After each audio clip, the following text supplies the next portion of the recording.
just felt like too much. And so part of the reason it felt so daunting is because most people who climb El Cap spend 3 to 5 days on the wall. And so this is a photo I took once while climbing the wall in a day of just some folks that we were passing by. These guys gave us some coffee as we went by. We're like, oh, cool, like, nice to see you. But basically, most people camp on the wall for 3 to 5 days. They haul all their equipment. They live on the side of the mountain in order to climb it. And so I had grown up with that as the dominant method in which people climbed El Cap. And so even just the idea of hiking up there without a rope, without any of this equipment. I mean, look at the hundreds of pounds of equipment that these guys have with them in order to survive on the wall like this. The idea of going up there with none of that and just climbing it by yourself was pretty mind-blowing. I mean, it was hard for me to really wrap my head around that. And so the first step to wrap my head around it is the physical capability, I guess. And so, as I sort of grappled with the magnitude of the climb, I knew that fundamentally I had to actually be able to climb a wall like that. And so that just basically relies on a base of just normal climbing. So you can see in this photo, I'm sport climbing. I have a harness, I have a rope, it's all totally safe. But this is the sort of day in, day out practice climbing that I was doing for years. To be honest, I've done this my whole life because it's what I love to do. But the point is that this type of practice climbing is sort of the foundation upon which I could build this dream of free soloing El Cap. And so again, this is just a random picture, climbing with my girlfriend at a cave near my home in Las Vegas. But this is basically the day in, day out, like building up the fitness, building up the physical capabilities to know that I could climb a 3,000-foot wall without getting fatigued, basically. And then there's also the more structured, specific finger training. You can see in this photo, I'm dangling from the tips of just a few fingers. And this is basically to train in a more specific way for the types of movement that I would experience on El Cap. And this is just kind of part of normal training for climbing. This is actually a picture of the inside of my van, which I was living in throughout this whole process.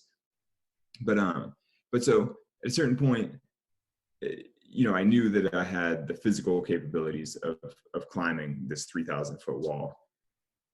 And so then I sort of had to shift my focus from the general, like, what am I capable of this, to can I actually do this specific act of free soloing El Cap? And so, basically once I had a broad base of fitness, I kind of knew that I was physically capable of the challenge. But then to actually be able to execute it without error was the next big challenge. I mean, really that's the main challenge.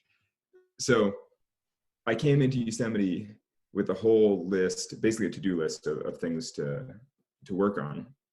And so this is a photo of my friend Conrad Anker, who's also a premier alpinist and actually in the world. And we're climbing on El Cap with a rope, with equipment. This is just sort of a day out practice climbing. And you can see he has an empty backpack on. And so we actually climbed the first half of El Cap all the way up to the middle of the wall. So 500 meters of climbing, basically, right to the center, to this one specific crack that had a bunch of loose blocks inside it. And what's interesting, when I talk about free soloing El Cap, it's a 3,000-foot face. That's literally thousands of hand and foot movements.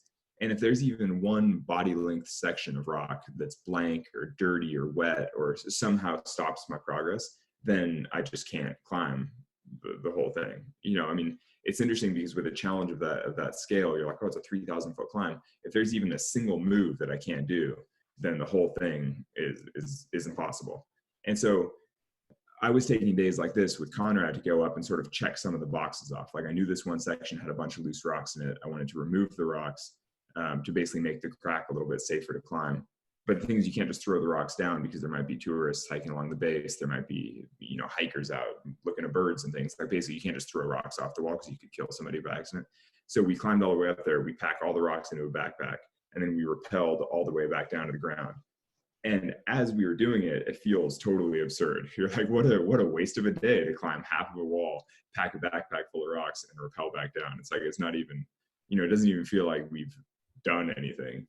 But it did clean up this 3-meter section of crack, which is not even one of the hardest parts of the route, but it's just a critical section that basically every section is critical if you can't do it. And so You know, this is just one example of a day of work on this project.